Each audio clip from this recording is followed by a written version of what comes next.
I'm going through security at the courthouse, and this is a pretty small town, and yet there's three armed, uniformed security officers standing there.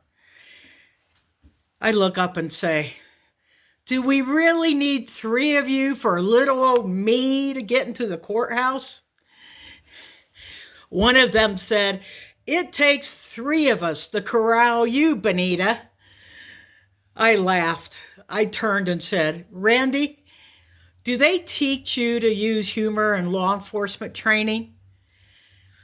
He said, no, but they should, because those of us who use humor when we're interrogating suspects find that it helps them relax. Humor breaks the ice, it builds rapport. They're less stressed, they open up, and they tell us a lot more. By the way, I was not one of the suspects. I was going into the courthouse because I'm an attorney. But think about this. This is a very serious environment. A courthouse, security, armed guards, attorney. How much more serious can you get? And yet humor was used to lighten the atmosphere. It's a great example of humor in the workplace, how it can be used in any kind of a setting. Another way that humor can be used to connect, besides interrogating suspects, is when reaching out to people that you want to do business with. Sarah Blakely, who is a founder of Spanx, was trying to get appointments with retail buyers for her products, and she wasn't having any luck. Now, you probably know what Spanx is. Some of you may even be wearing it. I mean, I almost put on a third pair this morning just to try to tighten my stomach, but I wanted to breathe. Now, Sarah bought a bunch of boxes of shoes. She bought pairs of shoes, took the lids off the boxes, wrote handwritten notes. I'm trying to get my foot in the door, and shipped these boxes with the handwritten notes off to the retail buyers. It worked because she got an appointment with the buyer for Neiman Marcus. And the rest is history. Sarah has an extremely successful company now. So she used humor to connect with a potential business partner. A third way to use humor is in sales and marketing. There are a number of companies who use humor in their commercials.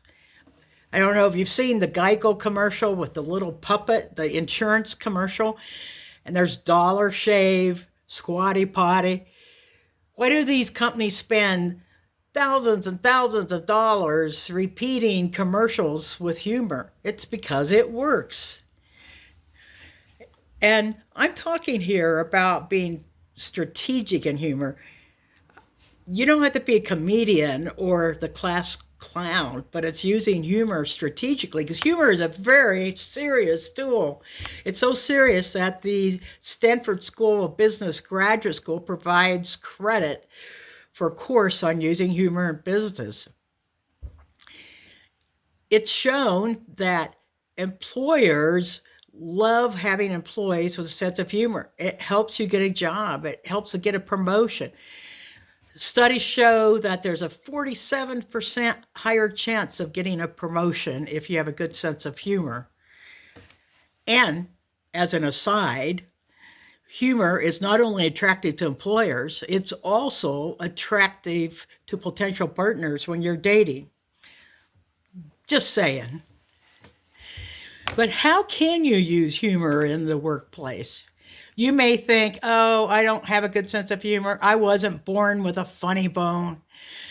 Humor is something that can be developed.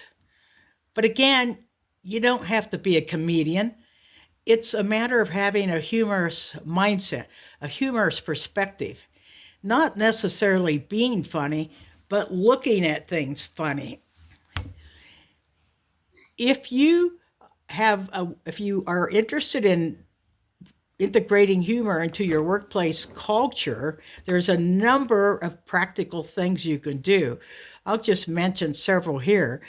For one, you could start your meetings with a joke master, who is someone who's designated to tell a joke at the beginning of the meeting that can set a light tone. Another is you could have a daily dose of humor challenge.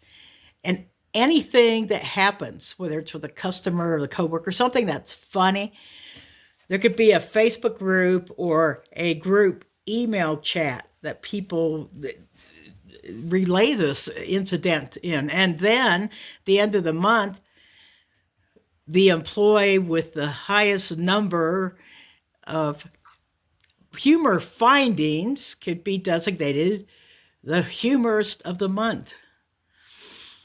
You could have funny packaging on your outgoing deliveries if you ship products. There's just so many ways to bring humor into the workplace. And the way to start is to have that intention. Set the intention.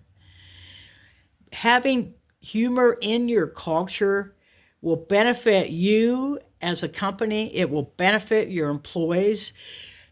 It helps increase morale and makes the workplace more fun, a more fun place to work. Who doesn't want to have fun at work?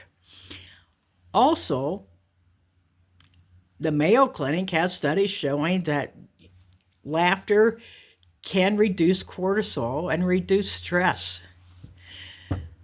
Humor is free to use, and there's so many benefits. If you are interested in learning more about bringing humor into your workplace culture or into your sales and marketing and raising the humor vibration, let's talk. Be happy. Let's book a call about having me come to your event.